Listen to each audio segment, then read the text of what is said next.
لا حول ولا قوة إلا بالله العلي العظيم. حسبنا الله ونعم الوكيل، نعم المولى ونعم النصير. أعوذ بالله السميع العليم من الشيطان اللعين الرجيم. بسم الله الرحمن الرحيم. الحمد لله الذي لم يتخذ ولدا ولم يكن له شريك في الملك ولم يكن له ولي من الذل وكبره تكبيرا.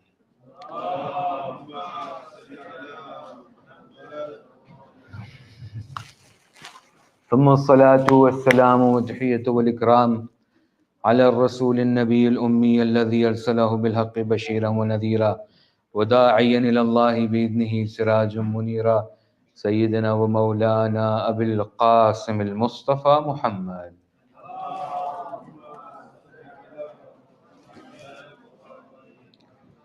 وعلى آله الطيبين الطاهرين الغر الميامين المعصومين الذين أذهب الله عنهم الرجس وطهرهم تطهيرا.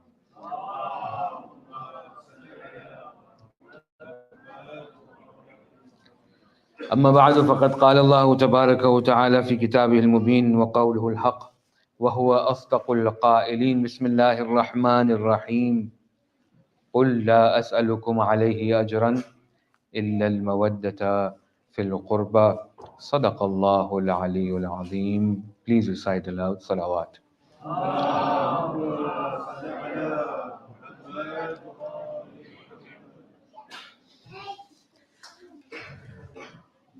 Alhamdulillah Rabbil Alameen for the tawfiq to be sat here today for all of us, and I speak on behalf of all of us, the brothers and the sisters, for this tawfiq to be present in a gathering that has nisbah and a relation to Imam al-Hussein alayhi salatu salam. May this be accounted for in the register of our a'mal, our actions, on the day of judgment when we need our actions the most.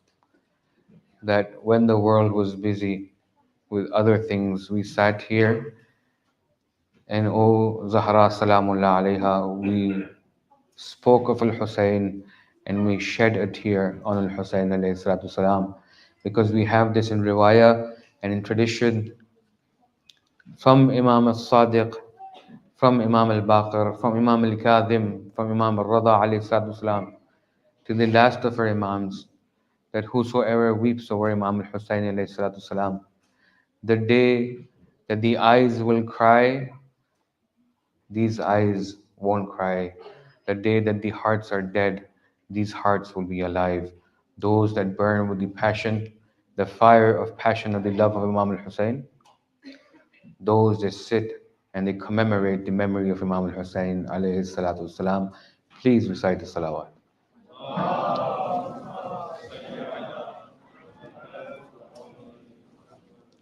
Over the last few nights, we've spoken about different Anbiya and the tribulations and the trials of those Anbiya, the people who were supportive of the cause of prophethood, the people who helped the Anbiya.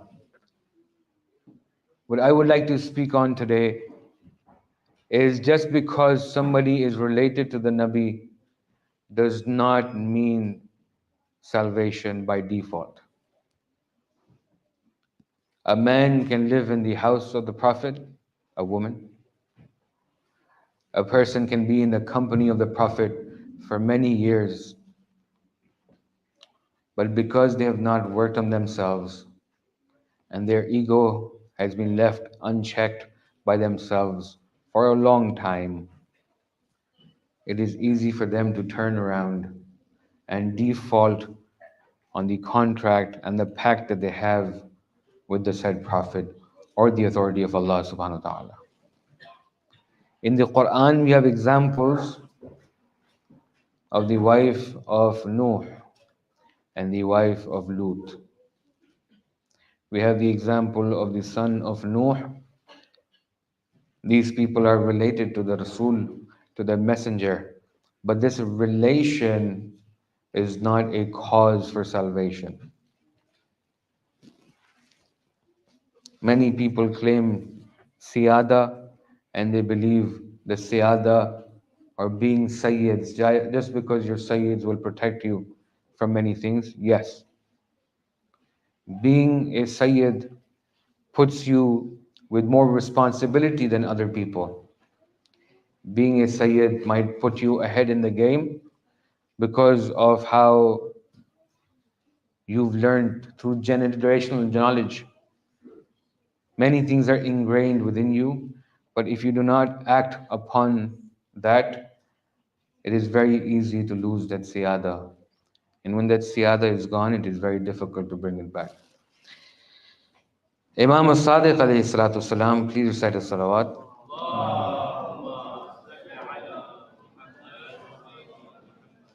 Imam al-Sadiq has a hadith where the Imam says, Wilayati li aliyin ahabbu ilayya min wiladati minhu.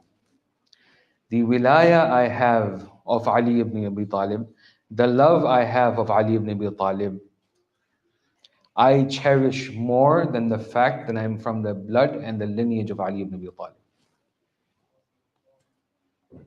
Imam al-Sadiq says, Wilayati li aliyin. My wilaya for Ali is more beloved and cherished to me than my wilada from Ali, than me being from the lineage of Ali ibn Abi Talib. There's a fakhr and there's a iftikhar, yes. When on the battlefield, the children of Ali ibn Abi Talib would walk in and they would say, we are the boys and the children of Ali, it has a maqam and a space. But if you don't behave like one, this is lost. And the example would be in the children or the brothers of Imam Rada alayhi salatu salam. The children of Yaqub were still the children of Yaqub, are the same ones who threw Yusuf in the well. So just because you're related to the Imam and the Masoom will save you because you can behave however you want to behave, and that is a license for faulty behavior, wrong actions. And just because I'm related to a Zahra, I can do however I behave, however I feel like doing. This is not the correct mindset. If it's not fixed now in the youth, it will cause a big problem when it moves ahead. My young ones, those who are gathered here with me tonight, we shall be speaking about eventually Qasim bin al-Hasan, the orphan of Imam al-Hasan alayhi salatu salam, when it comes to the Masa'ib part of it. But know that Imam al-Hasan alayhi salatu salam was a very young man when he was killed on the battlefields of Karbala. 13 or 14 years old. This was his age. Imam Hazrat Qasim, the son of Imam Hassan al-Mushtaba, was only 3 or 4 years old when Imam Hassan was poisoned. From that age, he has lived under the guidance and under the shadow of his uncle Imam al-Hussein. Imam Hussein alayhi salatu salam raised Al-Qasim bin al-Hassan like one of his own children. He was very near and very dear to him. 13 years old is not a big age compared to those people who you're fighting against, who are in their 30s or 35s or 40 years old. 13 years old is not a big age when you're fighting 30,000 people, 30,000 trained soldiers, 30,000 warriors. Qasim ibn al-Hassan is an inspiration for generations. This son of Imam al-Hassan, absent of a father, did not have his father to raise him, but who better to raise someone than Imam al-Hussein alayhi salatu salam? Who better can look at you and sit with you and smile at you like Imam al-Hussein alayhi salatu salam? The love between them ran very deep.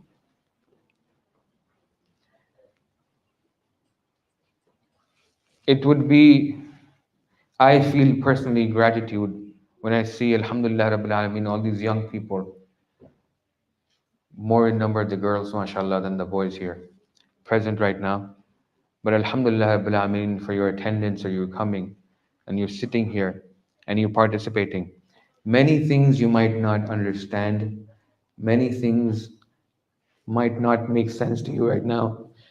Many things may seem abstract for you, but by virtue of the fact that you sit in the gathering where the angels come. This is not my words. These are the words of Rasulullah sallallahu alaihi wasallam.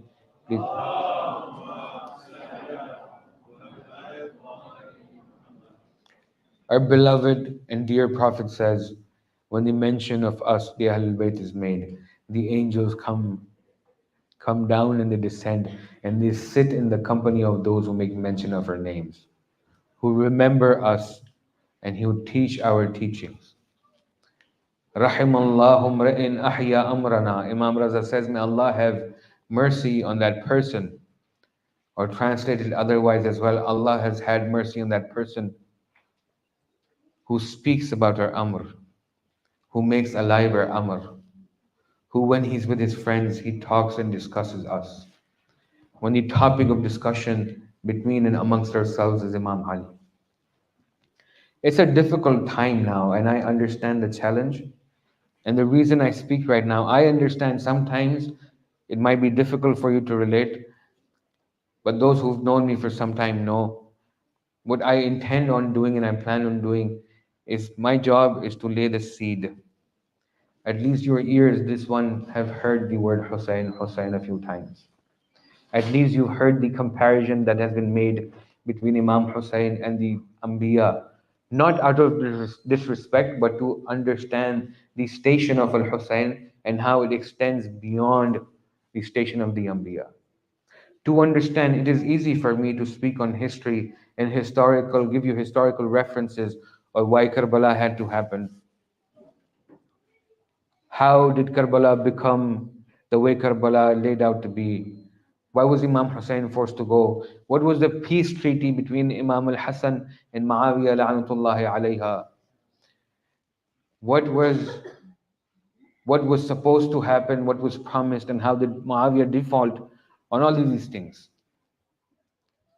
How the foundations of Karbala were laid in Saqifa, Bani Sa'da. How the people to blame for Karbala had initially planned to kill Hassan and Hussein when they attacked the house of Zahra. These are all historical facts for you to go look and hear and find out. You can read this there's books upon books written on this. Why Karbala happened. Why Hussein, the son of Zahra, was forced towards a desert and slaughtered and butchered with no water or food he had no access to. Historians talk about these things. The reasons and why this happened is all talked about in books. And then what happens is Hussein becomes a lesson in the books of history. Hussein alayhi then becomes a political activist who stood up what was right and he decided to fix things and change things. And then you start comparing the likes of Imam al-Hussein. You see? Here's the problem. There is no like to Imam al-Hussein. Hussein is just Hussein. There is only one Hussein. There's no likes to Imam Hussein. If there's a like to Imam Hussein, it's not even Abul Fadl, it's Hassan al-Mujtaba. If there's a like of Imam al-Hussein, there's the other Aimma Ma'asumin alayhi salatu salam. There's no like to Imam Hussein. He's not like the politicians. He's not like the world leaders. Do not compare Imam al-Hussein's struggle. Do not compare what Imam Hussein did and had to stand for the rest of creation. Whoever stood for a reason or an agenda, any activist or any social worker that stands, he stands for a cause. That cause is limited and bound by time and space. Hussein alayhi salatu salam stood for a purpose that would last through time itself, that would go through the end of time. You know why Hussein stood for Nabi Adam? Hussein stood to save the work of Nabiullah Nuh. Hussein stood to save the effort of Nabiullah Ibrahim. 124,000 prophets and their work and their efforts at stake. 124,000 prophets, the last of them being Rasulullah sallallahu alayhi wa alihi.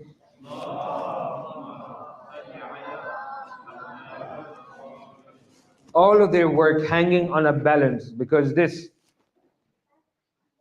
Joke of a man, Yazid La'natullah alayhi, now sits on the throne, claims to be Khalifatul Muslimin, and he seeks to destroy what? He seeks to destroy the work of all the prophets before Rasulullah sallallahu alaihi wasallam. I don't say that out of khitab or oratory. Yazid was not someone you could trust. Yazid is not someone you could be with. And this man ridiculed everything from Allah through prophethood and the prophet. Nothing was sacred to this man. He would defy the prophet openly. He had no shame. There's some things when you grow up and you read in the books about Yazid, you will come to know the type of person he was. And how dare he ask somebody like Hussein ibn Ali ibn Abi Talib for allegiance? We spoke about this. It was never about allegiance. He was out for the blood of Imam al-Hussein from day one. And also understand Imam Hussein's standing up and challenging this man. Everything Rasulullah had built, not for the sake of Rasulullah, for the sake of Allah. Everything Rasulullah had built to guide humanity. The 124 prophets, 1,000 prophets, and all of their work on one side, and this man chooses to destroy it. Imam Hussein says, I will not let this happen. Understand why. Because all these people are here to guide you. If Imam Hussein is not present, guidance does not come to you. We live like animals or worse. We will live like animals or worse. We don't know how to behave, we don't know how to talk, we don't know how to ethically. What happens after we die? How do we live in this world? You, the children that I'm speaking to you right now, who defines how you live? How do you define what life is? What is happiness? What is good? Will you keep relying on human trial and error till one day your life is done? Does anybody claim to know what the truth of the matter is? Everybody is theorizing. Everybody believes, oh, I feel if we do this or employ this system, maybe it's going to work one day. Only to realize 50 years later, oh, I'm sorry, this theory doesn't work anymore. We need to employ something else. What of the generation we just lost? What of the many generations we've lost? To battle, to famine, to misdiagnosed illnesses, to drugs. When you understand yourself, you realize your limitations. You realize what you can do and what you cannot do. Take this from me as a given, and then arrive at it at your own time when you can. The imagination of man is limited. The imagination of man is limited to his human experience and his exposure. Anything you've not experienced or you're not exposed to, you cannot imagine. You'll have fragments and figments of it. You want to practice this? Imagine a color you've never seen before. Imagine a color right now that you've never seen before. Can you imagine a color you've not seen before? This is the limitation of imagination. How do you imagine a color you've not seen before? And if you were to bring a color, when I see sea before, it's never crossed your eyes. It's either a variation of different colors. Think of a color originally that does not exist outside. It's difficult. Even if you do come up with a color, it's a mixture of other colors that you've seen before. When you want to imagine things and people become creative, they only take what exists outside and they put it together. There's nothing original. So when you understand there is a limitation to human capacity and understanding, there's a limitation to human imagination, will you then understand the importance of al-wahi? Al-wahi is what connects man who has a ceiling on his thought and in his imagination to Allah subhanahu wa ta'ala, who is infinite and limitless and his knowledge infinite. Al-wahi. When we spoke about the mother of Musa, Surah Qasas, ayah number 10, she had lost all understanding, she was not paying attention. Allah says, we held her art. Wahi, she was connected. وَأَوْحَيْنَا إِلَىٰ أُمِّ Musa. And we revealed upon the mother of Musa. Had we not revealed, she would not know what to do. And we revealed on Maryam. Had we not revealed on Maryam, she would not know what to do. Because there's a capacity, there's a limit to arrive at. Once you've arrived at the limit, you can't go beyond that. So you can try, you can live. There's many economic systems that exist in this world. You have the Marxist people, and then you have the capitalist, and all these theories, and they're sitting down at the loss, at the cost of what? At the cost of human life. And then you have a man of Allah subhanahu wa ta'ala who tells you exactly how to behave, but you choose not to listen to him. So now we're stuck in this rut. Congratulations. You've managed to arrive at a dead end. Enjoy it now. The people of God have come age after age, year after year, time after time to remind you, grow out of yourself. You are your own worst enemy. Rasulullah says, "A'da aduwak nafsik allati bayna jambayk." The worst of your enemies is this nafs of yours that is stuck between your two shoulders. You are your own worst enemy. Come beyond yourself. Let Rasulullah to help you. Let him to help you grow and come and develop. Every Nabi with the same message. What did the Anbiya want from you? Did any of the prophets ask you for estate or property for themselves? Did any of the Nabi, any of the Anbiya, go back to all the Anbiya. These people of Allah subhanahu wa ta'ala, did they ask you for anything for their own consumption, for their own use? Look at Ali ibn Abi Talib alayhi salatu wasalam, the way he lived. We talk about Ali ibn Abi Talib alayhi salatu wasalam, Amir al-Mu'mineen, how he is known in the heavens and how he is very fond of Allah subhanahu wa ta'ala. We speak about him so highly. But have we considered the human imprint of, you know how they talk about carbon imprints? Companies, they come out with letters, talk about the carbon imprint of the company. And when there's zero emission, they say, oh, the company is green friendly now, right? Speak of the human imprint of Ali ibn Abi Talib. While Ali ibn Abi Talib is fasting, while he's fasting, in these deserts of Arabia, he would dig wells. It's not a machine he takes to the desert and he digs a well. He physically goes, Amir al-Mu'min is digging a well.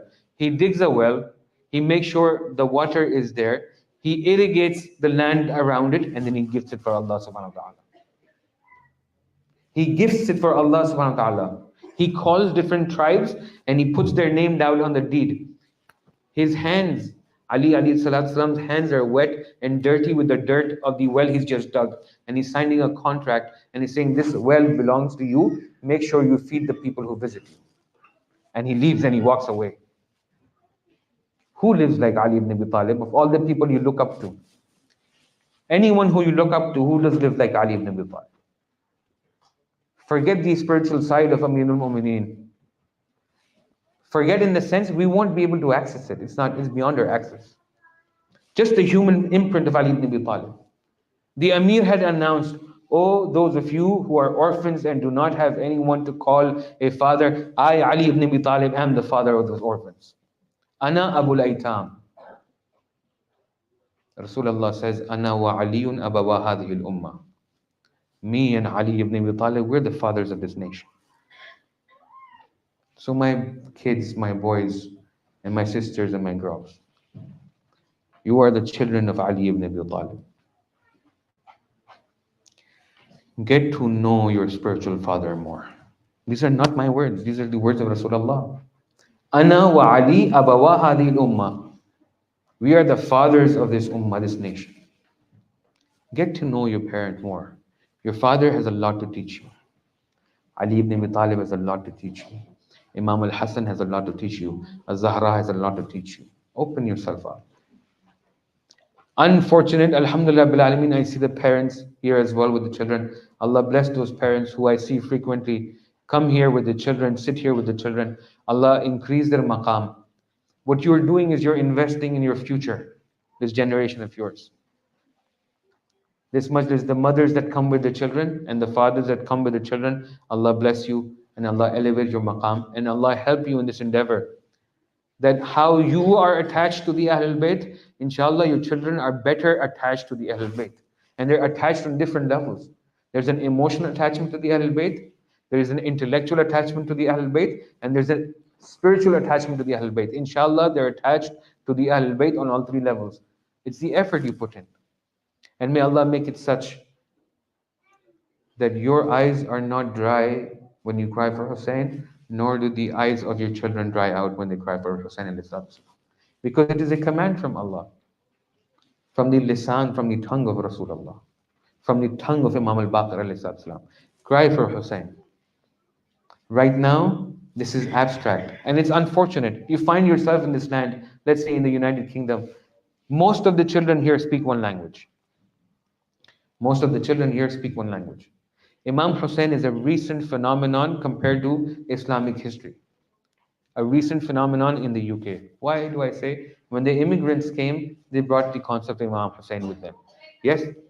Yes, the angels know of Imam Hussein. Yes, the jinnat are aware of Imam Hussein. But human beings on a human level, but when you talk about the Arab world, when you talk about Arabia where Arabic is spoken, or Persia where Farsi is spoken, or the subcontinent where Urdu or Hindi is spoken, Imam Hussein is very common over there because he's been discussed and spoken about. People have written books on Imam Hussein alayhi salatu wasalam, the Marthiyah, the Salam, the Noha. Imam Hussein alayhi salatu wasalam is part popular culture. And I understand the struggle of the parents here. The struggle of the parents here is this. When you were young, growing up in where you were, you had the Nohas teaching you about the characters in Karbala. You had the Dhakir sitting down and speaking a language you understood. And you had a choice of not one Dhakir, 10, 15 Dhakir.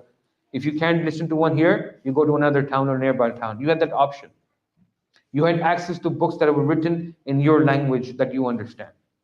But now you find yourself in this country, and the only access you have is the mimbar you have, and sometimes some videos on YouTube. Imam Hussein is not part of popular British culture like he's part of popular Middle Eastern or Middle Indian or East Indian culture. In India and Pakistan, even if it's a Christian man, you call him Yazid, he'll get offended. He knows the characters, he knows these things are very thing for him. But now when you're here raising your children, you try, and it's difficult. I understand the struggle.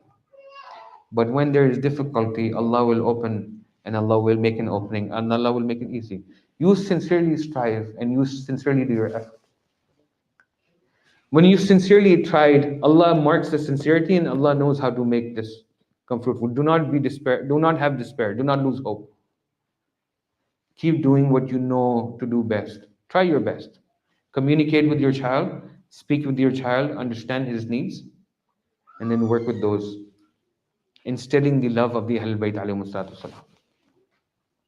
One of those ways you can do that is, I don't know if the announcement went out or not, I'm not sure. And this is a practice that used to happen. Every time your child comes to the Husseiniya for any program, give him £1 or give him £0.5. Your child, give him £0.5, and he asks you, what is this £0.5 for, or this is pound for? You tell him, when you go to the Imam Barga, you put it in for the name of Hussein. From this age, at this age, train him to give in the name of Hussein. Develop this habit to give in the name of Hussein, not only take in the name of Hussein. There's two different things. From this age, develop this habit of giving in the name of Imam Hussein. Then tomorrow there is a sabil, then tomorrow there is a mawkab, then tomorrow and tomorrow. When you train them, when we train our children right now at this age, you come every time you go to the Imam Barka here or any other mosque, any other center, give them £1. What is this for? He says, go, when you go there, you see these boxes, or you ask where there's boxes for collection, put this for the name of Imam Hussein. These small things, they add up. Imam Hussein ﷺ keeps account for every small thing. Every small thing. Many ulama have seen dreams of Imam Hussein recounting. You know, when they spend money on tabarruk, Imam Hussein keeps account. He says, this man spent this much on tabarruk. He shall be remembered. He won't be forgotten. Every small thing counts. Instill this in their love, in their youth right now. I understand that distractions are many. It's a very difficult time. It's a very interesting time as well. The attention span when I was growing up was 40 minutes. Now the attention span is as long as, how long is a TikTok reel? Or I don't know what they call it. That's the attention span. Because once it's swiped, they're moving on to another subject now. Now to grab the attention is difficult. It's a challenge for the parents. I understand that. But Allah bless you. When you sit at the door of a Zahra, salamu alayha, ask her to open the doors. And Alhamdulillah, Rabbil Alameen, I see good children sat in front of me. Make the most of it. Qasim is only 13 years old. You can relate to Qasim. He's only 13 years old. There's characters in Karbala. Karbala has a lineup of characters. You can choose who you can want to relate to. If you're a girl of 5 or 6 years old, there's an example. If you're of a boy of 11, you have one of Zainab Salamullah alayhi's sons. If you're 18, if you're 32, look to these characters and see how they behaved in Karbala. Hussein alayhi is not foreign to you, my sisters and my daughters, and my brothers and my sons. Imam Hussein is not foreign to you. Imam Hussein is Abul Ahrar. He's a father to each and every one of you. This is your Azza. Your father was killed in Karbala. Your Imam was killed in Karbala. If he was to meet any one of you, he would hold you and cradle you and hug you for just being sitting here. And this is not an exaggeration. This is who Sayyid al-Shuhada is. This is how he would meet people. This is how his brother Abu al-Fadl Abbas was. Each and every one of you sat right here is important for Sayyid al-Shuhada, and he sees it. This is not khitaba, this is not just Shia rhetoric. The one who dies in the way of Allah subhanahu wa ta'ala is not dead. Quran. He's the shaheed, and the shaheed is alive. And we give him rizq. Allah says we give him rizq. Hussein has the rizq from Allah subhanahu wa ta'ala. He's alive and he's watching. You call upon Sayyid al-Shuhada, any response.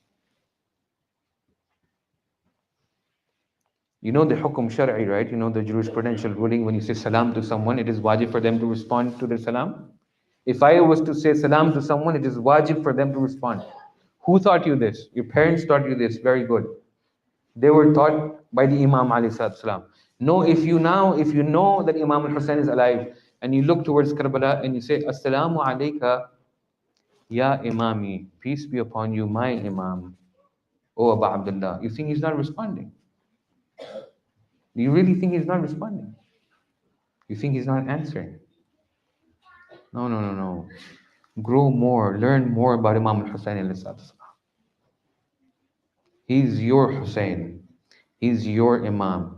Each and every one of you are precious, are important for Imam al-Hussein alayhi salam. And I understand the sentiment. I see children with their crafts, and I see children with their activities, and I see children want to do something for Imam Hussein. Ask Imam al-Hussein. Go to the Alam and ask Imam al-Hussein.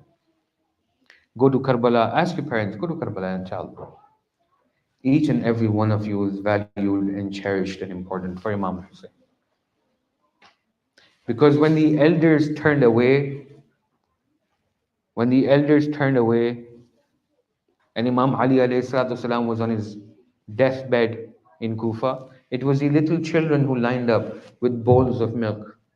And he says, we heard the doctor said if Ali was to drink milk right now, it is to benefit him. These aitam who do not know when their next meal is, brought whatever they had because Ali loved them so. And they loved Ali ibn Abi Talib such.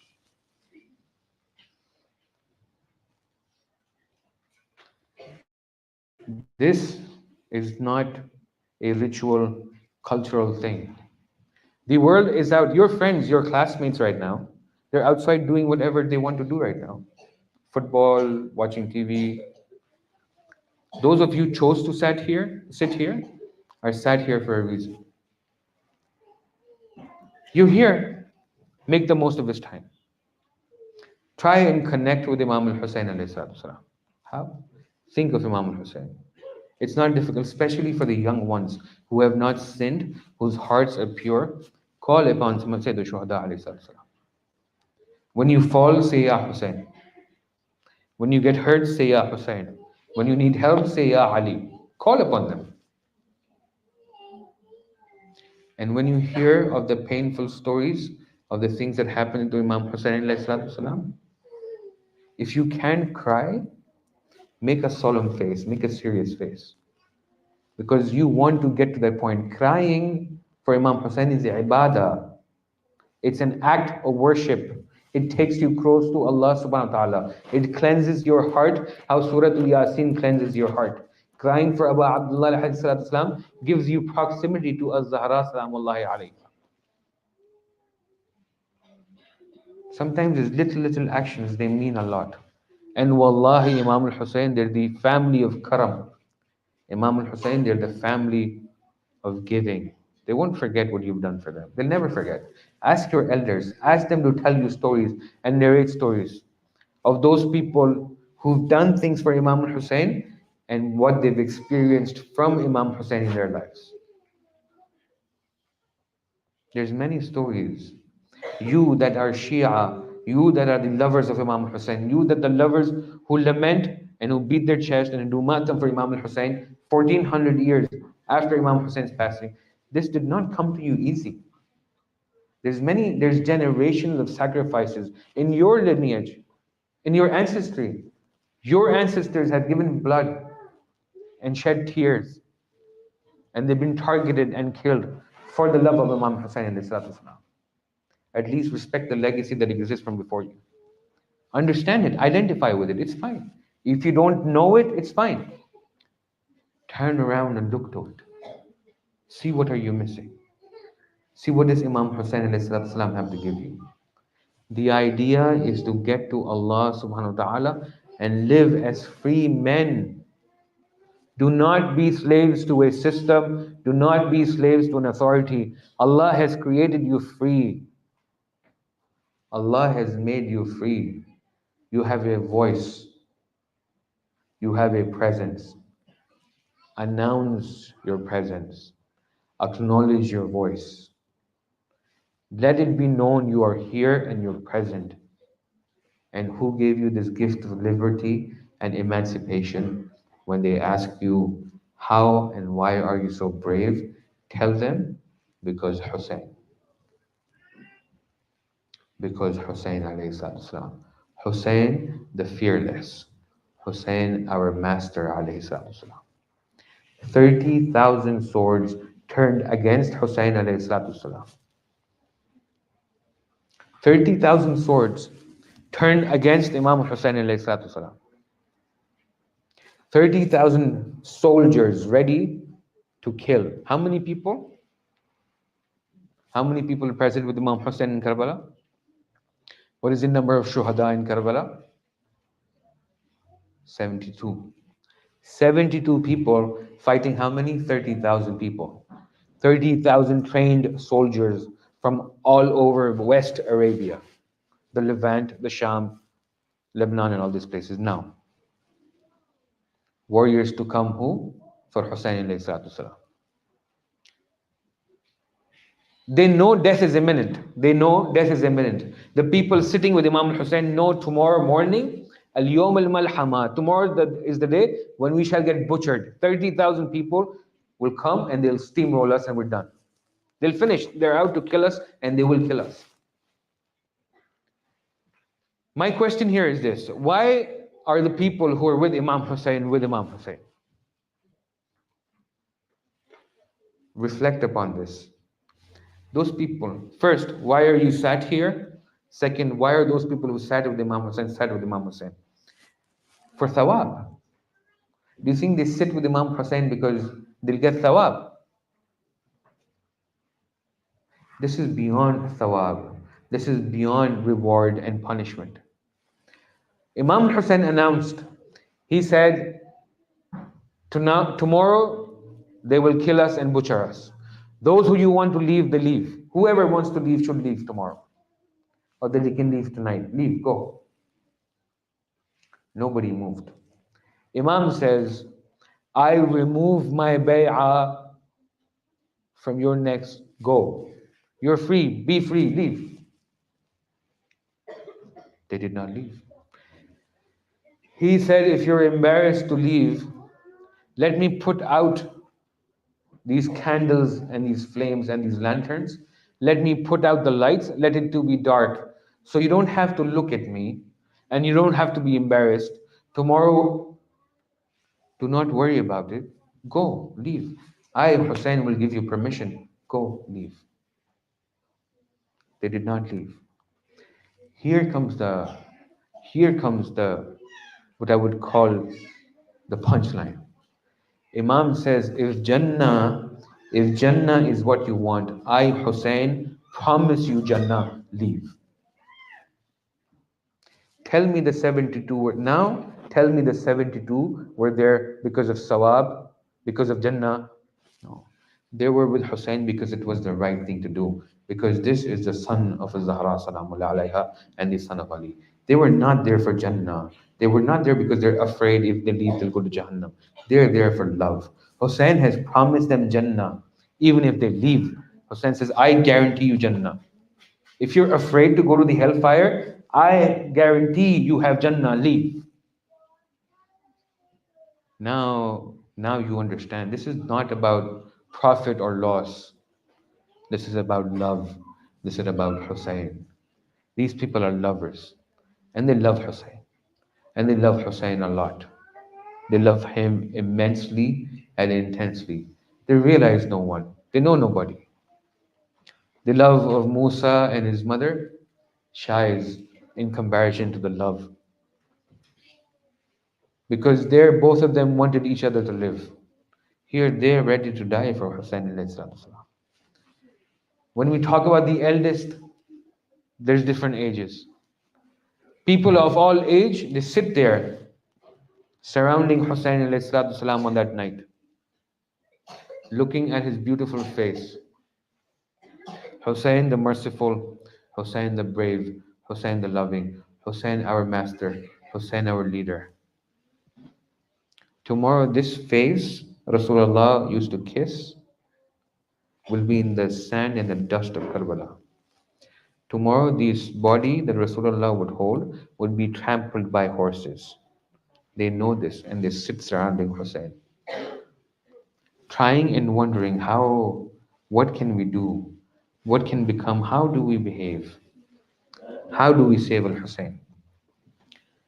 Imam Al Hussein has announced for them to leave. They chose not to leave. Now Imam Hussein says, okay, let me list out the shuhada of Karbala. Tomorrow, those people who will be shuhaid, let me give them the glad tidings tonight. He says, congratulations for those who stayed. Allah is happy with you. My grandfather Rasulullah is happy with you. My father Ali is happy with you. My mother Al-Zahra is happy with you. My brother Al-Hasan is happy with you. Now that you are here, let me tell you how this ends for you in Karbala.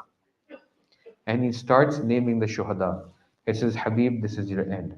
Zuhair, this is your end. Sa'id, this is your end. Burair, this is your end. Each and every one is told how it ends. Traditions speak. Ulama say, the reciters have spoken about this, when the list comes to an end, there's a young boy sat in the corner and he's quiet. And this young boy of 15 or 13 years old, he sat there and he hears all these names of people who are going to be killed tomorrow in Karbala, who will give their lives for Allah, who will sacrifice themselves for Hussein ibn Ali. And everyone's looking forward to that day. I will give my life for Imam al-Hussein. I will die in Karbala. I will be one of the shuhada of Karbala. When these boys, you people, you boys and girls, when you recite Ziyarat Ashura, you will say, Assalamu alaikum ya shuhada Karbala. 1400 years from then, you sat here and you take names and you recite salam. They will talk about us. Allah will commend us. Rasulullah will be happy for us. All these names of the shuhada, and they're happy. They look at each other. The pain of being dismembered is not important. To be killed is not a problem. But they feel for Hussein ibn Ali. Everyone knows themselves, everyone knows their sins, but this man does not deserve an end like this. There's nothing they can do about it. So the young boy sat in a corner. He hears all these names. He hears the names of the Shuhada of Karbala. And when the list is done, he looks up at Imam Hussein and he says, Ya Amma, O Uncle Hussein, is my name, Qasim's name, not in the list of the Shuhada of Karbala? Is my name, will I not be there? To think from Qasim's perspective, On's name was there who's younger than him, and Muhammad's name is there who's younger than him. But Qasim's name he does not find on his list. He said, will I not be a shaheed in Karbala today? Imam Hussein is quiet. Some writers of history say that Al Qasim goes back to his mom, his mother, and he says, Mother, Uncle, he named the name of the people who will be killed tomorrow, who will give their lives for Allah, whose reward is Jannah and beyond, whose reward is the smile of a Zahra Salamul Alayha. Everyone tomorrow, they'll be shaheed. My name is not on the list.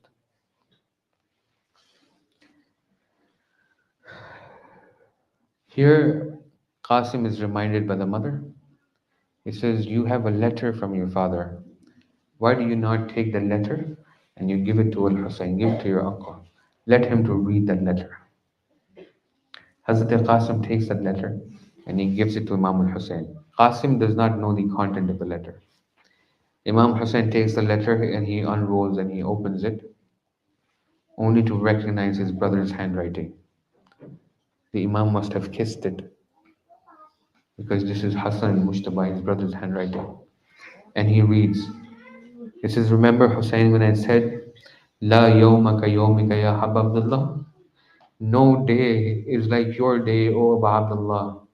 The treachery you will have to face and the way these people will choose to humiliate and embarrass you. Hussein, the way these people want to hurt you, Hussein, nobody will have been tested like you before you nor after you. Accept this gift from me. He looks at Qasim and now he asks. See, this is the lesson here. He looks at Al Qasim and Imam Al Hussein says, Qasim, كيف ترى الموت? How do you find death? What do you think of death? 13 years old. The books write that he is not even arrived at the physical age of maturity. He's still a young boy. He says, كيف ترى الموت? How do you find death? He says, أحلى من العسل. I find death with Hussein more sweeter than honey. I find death with Hussein more sweeter than honey. Imam al-Hussein must have looked at Qasim, and when he saw Qasim in his face, he must have remembered his brother Hassan alayhi salatu wasalam. When Imam al-Hussein looks at Qasim and he is reminded of al-Hassan, he hugs Qasim and he holds him. And says, How do I send you to the battlefield, Qasim?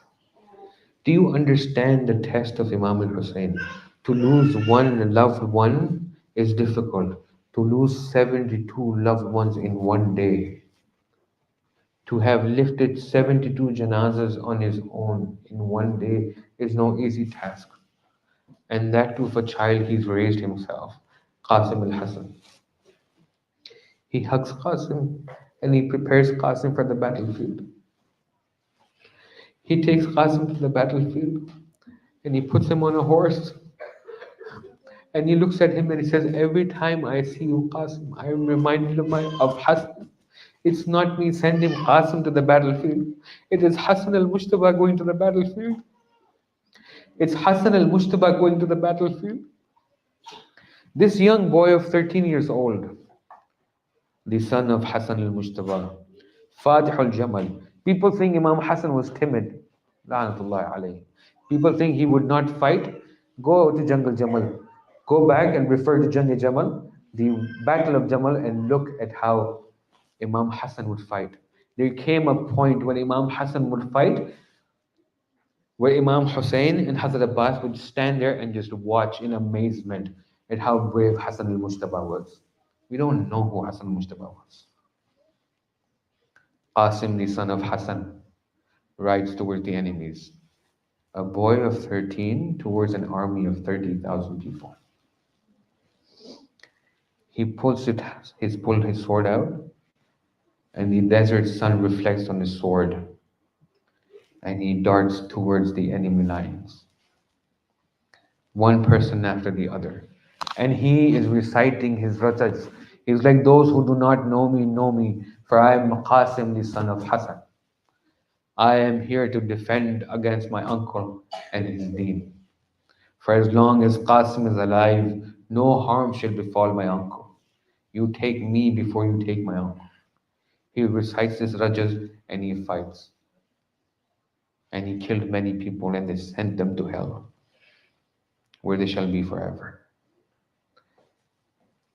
But when you're thirsty and you're hungry and it's hot, how long does one 13-year-old fight? How long do you carry your armor for? And how long can you wield your sword? There comes a time when fatigue comes over. And this is not 10 or 15 people you're fighting. There's an army of people. It feels like you're fighting forever and ever because you take care of one person and then another person shows up with an arrow or a spear or a knife or a sword. It's like fighting doesn't stop and you keep on going and you keep on going. And this young boy of 13 years old, like a brave warrior, he fought and he fought and he fought. Till a time when he was surrounded by the enemy from all sides. Qasim, the son of Hassan, Qasim, the orphan of Hassan, was surrounded from all sides. When they surrounded him from all sides, they attacked him together. One struck his head and the other his body. One stabbed him and one with a spear went through his bones. In this pain and agony, this Qasim, the Hassan of Hassan, he looks towards where the tents are and he says, Ya Amma. He says, Oh, Uncle Hussein. You see the adab in this family, the adab is, I let me to die, but let my uncle not be bothered and troubled. I don't want to trouble you about this. Qasim calls upon Imam al-Hussein alayhi salatu wasalam. The riwayah says Hussein alayhi salatu wasalam rushes to Qasim alayhi salatu wasalam like a hawk to its prey. Imam Hussein alayhi salatu wasalam dashes and he dashes towards the enemy ranks. When he comes with sword in hand, the son of Ali, you know what happened then? These people who had surrounded Qasim and they were butchering Qasim and they were stabbing Qasim alayhi salatu wasalam. When they saw Hassan, when they saw Imam al-Hussein and Abu al-Fadl come towards him, they got terrified and they wanted to run. When they wanted to run, their horses got out of control. Qasim's on the ground and you have these horses trampling the body of Qasim as they run away and they escape. Imam Hussein gets to his horse. He gets off his horse and he throws himself down beside the body of Qasim. And he sits there, and the riwayah says, and the narrator says, Hussein looks at Qasim and he says, it is very difficult for Hussein that you call him and he's not able to respond. It is very difficult for Hussein that Qasim, you call your uncle and Qasim is not able to respond. They say when Al-Qasim left the camp, because he was a young boy, because he was a young child, his height was, he would not even reach the shoulders of Imam Hussein. When Imam Hussein would walk and Qasim would walk beside him, Qasim's head would not reach the shoulders of Imam Hussein. This was the height difference. When Imam Hussein picks up Qasim off the ground of Karbala,